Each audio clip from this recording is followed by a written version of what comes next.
അസ്സലാമു അലൈക്കും വറഹ്മത്തുള്ളാഹി. പ്രിയമുള്ള ഹജ്ജാജിമാരെ, ഈ വർഷം കേരളത്തിൽ നിന്ന് വരുന്ന ഹജ്ജാജിമാർ ശ്രദ്ധിക്കേണ്ട വളരെ പ്രധാനപ്പെട്ട കുറച്ച് കാര്യങ്ങളാണ് ഇന്ന് നിങ്ങൾക്ക് മുമ്പിൽ പറയാൻ ആഗ്രഹിക്കുന്നത്.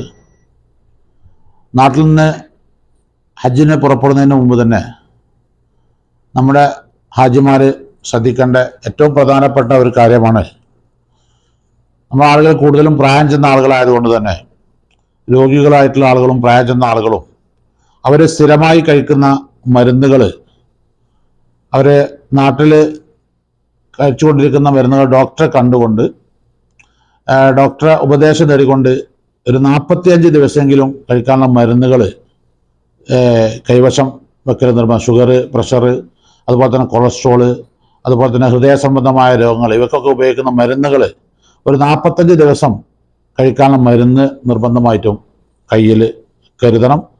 ഇതിൽ തന്നെ ഈ മരുന്നുകൾ ഒരു ആഴ്ച ഉപയോഗിക്കാനുള്ള മരുന്ന് ഹാൻഡ് ബാഗിൽ നിർബന്ധമായിരിക്കും വെക്കണം. കാരണം നിങ്ങൾ വീട്ടിൽ നിന്ന് പുറപ്പെട്ട് പിന്നെ നമ്മുടെ ഹജ്ജ് ക്യാമ്പിൽ വന്ന്, എയർപോർട്ടിൽ ഹജ്ജ് ക്യാമ്പിൽ വന്ന് അവിടുന്ന് വിമാനയാത്ര നടത്തി റൂമിലേക്ക് എത്തുന്നവരെയും റൂമിൽ നിന്ന് എത്തി ലഗേജൊക്കെ ഒരു പക്ഷേ കിട്ടാൻ സമയം വൈകുകയാണെങ്കിൽ പ്രയാസപ്പെടാതിരിക്കാൻ ഒരാഴ്ച ഉപയോഗിക്കാനുള്ള മരുന്നുകൾ നിർബന്ധമായിട്ടും ഹാൻഡ് ബാഗിൽ വെക്കുകയും ചെയ്യണം. അതുപോലെ നിങ്ങൾ ഉപയോഗിക്കുന്ന മരുന്നുകൾ, സ്ഥിരമായി കഴിക്കുന്ന മരുന്നുകൾ ഉണ്ടാവും, സോഡിയം കുറയുന്ന രോഗങ്ങൾ, അതുപോലെ തന്നെ ഉറക്കമില്ലാത്ത ആളുകൾക്കുള്ള മരുന്നുകളൊക്കെ, ഈ മരുന്നുകൾക്കൊക്കെ നിർബന്ധമായും നിങ്ങൾ എല്ലാ കയ്യിലുള്ള മരുന്നുകൾക്കൊക്കെ നിർബന്ധമായും ഡോക്ടറെ കണ്ട് അതിൻ്റെ ഒരു ലിസ്റ്റ്, അതുപോലെ തന്നെ ഈ മരുന്നുകളുടെയൊക്കെ ബില്ല് നിർബന്ധമായും കയ്യിൽ കരുതണം. യാത്രയിൽ ഉപയോഗിക്കാനുള്ള മരുന്ന് സെപ്പറേറ്റ് ആയിട്ട് വെച്ച് യാത്രാ സമയത്ത് കുടിക്കേണ്ട ഗുളികളൊക്കെ സമയത്തിന് കുടിക്കണം. യാത്രയിലാണെന്ന് വിചാരിച്ച് ഗുളിക കുടിക്കാതിരുന്നാൽ നിങ്ങൾ ഇഹ്റാം ചെയ്ത് മക്കയിലെത്തുമ്പോഴത്തേന് അവശരായി പോവും. അതില്ലാതിരിക്കാൻ വേണ്ടി മരുന്നുകൾ സമയത്തിന് കഴിക്കണം, ഭക്ഷണവും സമയത്തിന് കഴിക്കണം. ഭക്ഷണം കഴിക്കാതെ ക്ഷീണിച്ച അവശരായി പോകുന്ന ഒരു സാഹചര്യമുണ്ട്. അതുപോലെ തന്നെ മരുന്ന് സമയത്തിന് കുടിക്കാതെ അവശരായി പോകുന്ന സാഹചര്യമുണ്ട്. അതുകൊണ്ട് മരുന്നുകൾ കഴിക്കുകയും കഴിക്കാനുള്ള മരുന്നുകൾ കൈവശം വെക്കുകയും ആ കഴിക്കുന്ന മരുന്നുകൾക്കുള്ള രേഖകളൊക്കെ കൊണ്ടുവരികയും, അതുപോലെ തന്നെ സ്ഥിരമായി രോഗികളായിട്ടുള്ള ആളുകളാണെങ്കിൽ അവരുടെ മെഡിക്കൽ റിപ്പോർട്ട് അടക്കമുള്ള രേഖകൾ നിങ്ങളെ കൈവശം വെക്കുകയും ചെയ്യണമെന്നാണ് ആദ്യമായി പറയാനുള്ളത്. അതുപോലെ തന്നെ അത്യാവശ്യത്തിന് ചെറിയ പനി, തലവേദന, അതുപോലെ തന്നെ ചുമ ഒക്കെ ഉള്ള മരുന്നുകൾ ഡോക്ടറെ കണ്ട് വളരെ കയ്യിൽ കരുതുന്നത് വളരെ ഉപകാരപ്പെടും ഹാജിമാരെ സംബന്ധിച്ചിടത്തോളം. അതുപോലെ തന്നെയാണ് അത്യാവശ്യം യാത്രയിലും അതുപോലെ തന്നെ മക്കയിൽ എത്തി ഒരു 1-2 ദിവസം ഉപയോഗിക്കാനുള്ള ഡ്രസ്സ്, അതുപോലെ തന്നെ നമ്മൾ താൽക്കാലികമായി ഉപയോഗിക്കാനുള്ള റിയാലൊക്കെ നിർബന്ധമായും ഹാൻഡ് ബാഗിൽ കരുതണം. ഇതൊന്നും ലഗേജിൽ ഇടരുത്. ലഗേജിൽ ഇട്ട് കഴിഞ്ഞാൽ, ലഗേജ് കിട്ടാൻ സമയം വൈകി കഴിഞ്ഞാൽ അത് ഹാജിമാർക്ക് വലിയ പ്രയാസം ഉണ്ടാക്കും. അപ്പോൾ അത്യാവശ്യം ഉപയോഗിക്കാനുള്ള മരുന്ന്, നമ്മൾ കൈവശമുള്ള പൈസ, അതുപോലെ തന്നെ ഒരു 1-2 ദിവസം ഉപയോഗിക്കാനുള്ള ഡ്രസ്സുകൾ, ഇതൊക്കെ ഹാജിമാർ നിർബന്ധമായും കയ്യിൽ കരുതണം. കയ്യിൽ മീൻസ് ഹാൻഡ് ബാഗിൽ കരുതണം. അതുപോലെ തന്നെ പ്രത്യേകം ശ്രദ്ധിക്കേണ്ട മറ്റൊരു വിഷയമാണ്, ഹജ്ജിൻ്റെ കർമ്മങ്ങൾ മനസ്സിലാക്കാനും വിവിധ സ്ഥലങ്ങളിൽ ചെല്ലുമ്പോൾ നടത്തേണ്ട പ്രാർത്ഥനകൾ നടത്താനും, അതുപോലെ തന്നെ ദിക്റുകളും സലാത്തുകളൊക്കെ ചെല്ലേണ്ട അതൊക്കെ അടങ്ങിയ ഒരു ചെറിയ പുസ്തകം നിങ്ങൾ മലയാളത്തിലും അതുപോലെ തന്നെ നിങ്ങൾക്കറിയാവുന്ന ഭാഷയിലൊക്കെ ചെറിയ ഒരു കിതാബ് നിങ്ങൾ കയ്യിൽ കരുതുക. അതുപോലെ തന്നെ നിങ്ങളുടെ കൈവശം ഒരു 2 ജോഡി എക്സ്ട്രാ ചെരുപ്പുകൾ കൈവശം. ആർമിൽ പോകുമ്പോൾ ചെരുപ്പുകൾ മിസ്സാകാൻ സാധ്യതയുണ്ട്. അതുകൊണ്ട് 2 ജോഡി ചെരുപ്പുകൾ നിർബന്ധമായിട്ടും കയ്യിൽ വെക്കുക. ചെരുപ്പിടാതെ ഒരു കാരണവശാലും പുറത്തിറങ്ങാൻ പാടില്ല. നല്ല കാലാവസ്ഥ, നല്ല കടുത്ത ചൂടാണ്. അതുകൊണ്ട് ചെരുപ്പിടാതെ പുറത്തിറങ്ങിയാൽ, പ്രത്യേകിച്ച് ഷുഗർ രോഗം പോലുള്ള രോഗികളൊക്കെ ആയിട്ട് ആളുകൾ കാല് പൊള്ളിപ്പോയി കഴിഞ്ഞാൽ അത് നിങ്ങൾ ഹജ്ജിൻ്റെ കർമ്മങ്ങൾ ചെയ്യാനൊക്കെ വലിയ പ്രയാസം ഉണ്ടാകും. അതുകൊണ്ട് 2 ജോഡി ചെരുപ്പ് എക്സ്ട്രാ കയ്യിൽ കരുതണം. അതുപോലെ തന്നെ കടുത്ത ചൂടാണ് മക്കയിലുള്ളത്.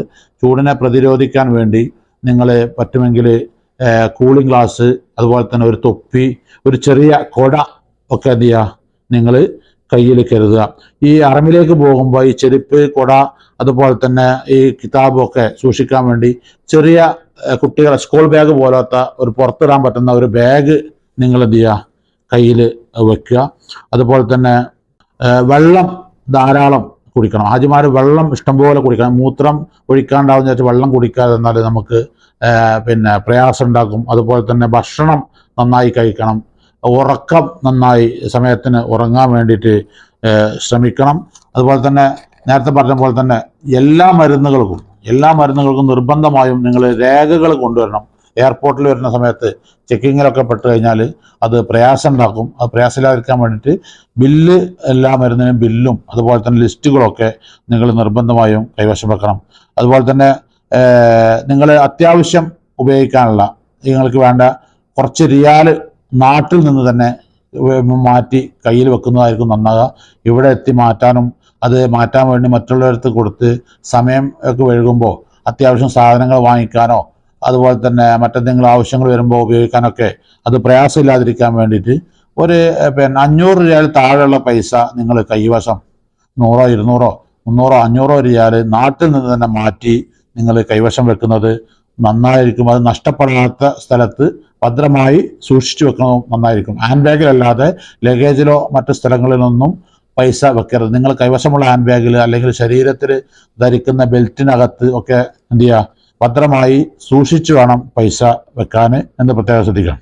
അതുപോലെ തന്നെ നിങ്ങൾ എയർപോർട്ടിൽ നിന്ന് നാട്ടിൽ നിന്ന് തന്നെ എന്ത് ചെയ്യും, പക്ഷേ നിങ്ങളുടെ ബന്ധുക്കളോ മക്കളോ ഒക്കെ ഉപയോഗിച്ചിരുന്ന സൗദി അറേബ്യയിൽ ഉപയോഗിച്ചിരുന്ന സിം കാർഡ് ഉണ്ടെങ്കിൽ ആ സിം കാർഡിൽ നിങ്ങളെ ഫോണിലിട്ട് ആക്റ്റീവാക്കി പിന്നെ അതിൽ റീചാർജ് ചെയ്ത് പോരാൻ വേണ്ടി ശ്രമിക്കുക. അല്ലെങ്കിൽ കോഴിക്കോട് എയർപോർട്ടിൽ സിം കാർഡ് കിട്ടുകയാണെങ്കിൽ അവിടെ സിം കാർഡ് ഇട്ട് ആക്റ്റീവാക്കി റീചാർജ് ചെയ്ത് പോരാൻ ശ്രമിക്കുക.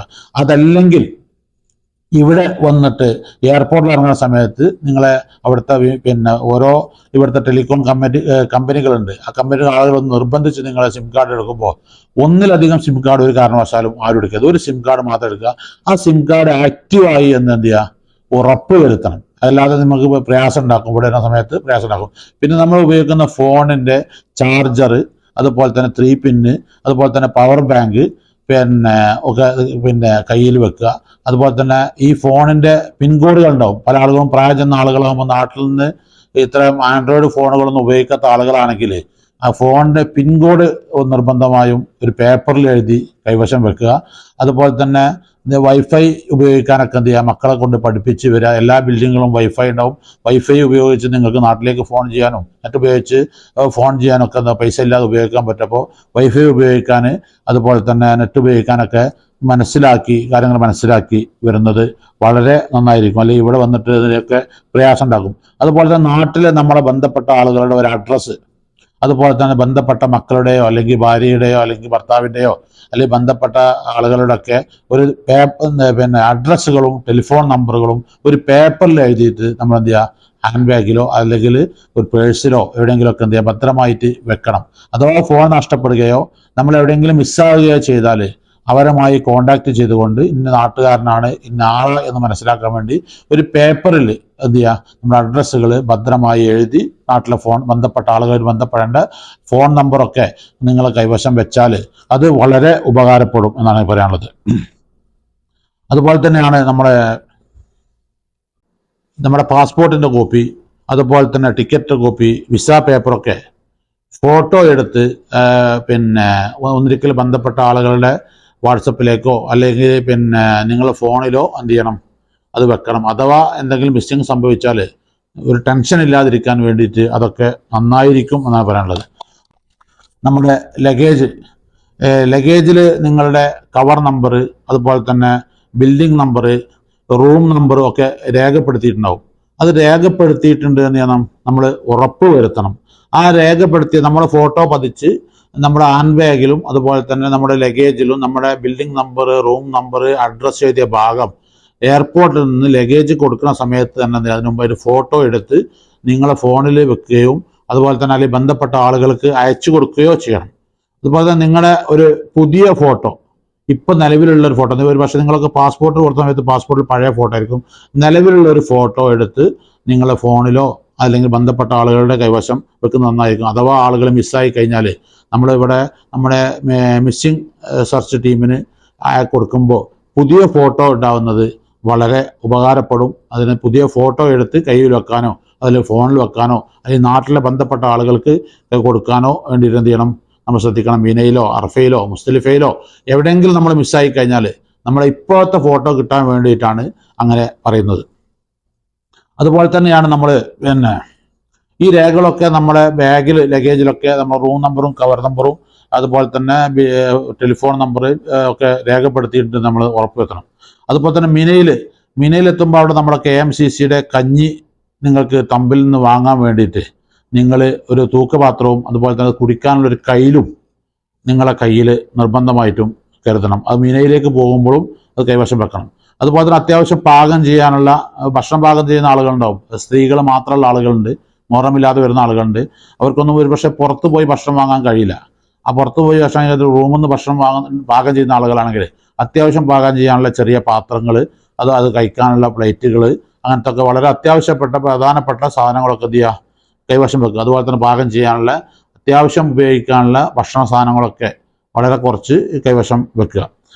ഇത്രയും കാര്യങ്ങളൊക്കെയാണ് നമ്മൾ പ്രധാനമായും ശ്രദ്ധിക്കേണ്ട കാര്യങ്ങൾ. ബാക്കി മക്കയിൽ വന്നാൽ നിങ്ങളുടെ സേവനത്തിന് 24 മണിക്കൂറും KMCCയുടെ വളണ്ടിയർമാർ തയ്യാറായിട്ടുണ്ടാവും. അതുപോലെ തന്നെ നാട്ടിൽ നിന്ന് പുറപ്പെടുമ്പോൾ തന്നെ ഇവിടെ നിങ്ങളെ ബന്ധപ്പെട്ട മക്കളോ അല്ലെങ്കിൽ ബന്ധുക്കളോ ഒക്കെ ഉണ്ടെങ്കിൽ അവരെ ബന്ധപ്പെടാനുള്ള നമ്പറുകളും അതുപോലെ തന്നെ അഡ്രസ്സും ഒക്കെ നിങ്ങളൊരു പേപ്പറിൽ എഴുതി വെച്ചാൽ ഉപകാരപ്പെടും. അഥവാ നിങ്ങളെ ഫോണ് മിസ്സാകുകയോ എന്തെങ്കിലും പ്രയാസം ഉണ്ടാവുകയോ ചെയ്താൽ അത് നിങ്ങൾ കൈവശം ഉണ്ടായിക്കഴിഞ്ഞാൽ അവരുമായി ബന്ധപ്പെട്ട ആളുകൾക്ക് ബന്ധപ്പെടാൻ ഏറ്റവും ഉപകാരപ്പെടുമെന്നാണ് എനിക്ക് ഹാജിമാരോട് പറയാനുള്ളത്. നല്ല ചൂടാണ് മക്കയിൽ അടുത്ത ദിവസങ്ങളിലൊക്കെ അനുഭവപ്പെടാനുള്ളത്. അതുകൊണ്ട് ആ ചൂടിനെ പ്രതിരോധിക്കാൻ വേണ്ടിയിട്ട് എല്ലാവരും ശ്രദ്ധിക്കണം. അത്യാവശ്യമായിട്ടുള്ള എല്ലാ കാര്യങ്ങളും നിങ്ങൾ കയ്യിൽ വെച്ച് പടച്ച റബ്ബിനെ തവക്കലാക്കി ഹജ്ജിന് പുറപ്പെടുക. അള്ളാഹു താല നല്ല രൂപത്തിൽ ഹൈറായ നിലക്ക് മഖ്ബൂലും മബ്റൂറുമായ രൂപത്തിൽ ഹജ്ജ് ഉംറയൊക്കെ ചെയ്ത് പൂർത്തിയാക്കി നാട്ടിലേക്കൊക്കെ തിരിച്ച് പോകാൻ അള്ളാഹു തൗഫീഖ് നൽകുമാറാകട്ടെ എന്ന് പ്രത്യേകം ദുആ ചെയ്യാണ്. ഇൻഷാ അല്ലാഹ് സൗദി നാഷണൽ KMCCയുടെ 4000-ലധികം വരുന്ന വളണ്ടിയർമാർ നിങ്ങളുടെ സേവനത്തിന് മക്കയിലും മദീനയിലും എയർപോർട്ടുകളിലും അതുപോലെ തന്നെ അറഫയിലും മിനയിലും മുസ്ദലിഫയിലൊക്കെ സേവനത്തിനുണ്ടാകും. നമ്മുടെ സേവനങ്ങളും നിങ്ങളുടെ അമലുകളൊക്കെ അല്ലാഹു സ്വീകരിക്കുമാറാകട്ടെ എന്ന് പ്രത്യേകം ദുആ ചെയ്യുകയാണ്. നിങ്ങളുടെ പ്രാർത്ഥനയിലൊക്കെ ഉൾപ്പെടുത്തണമെന്ന് വസിയത്ത് ചെയ്യുകയാണ്. അസ്സലാമു അലൈക്കും വറഹ്മത്തുള്ളാഹി വബറകാതുഹു.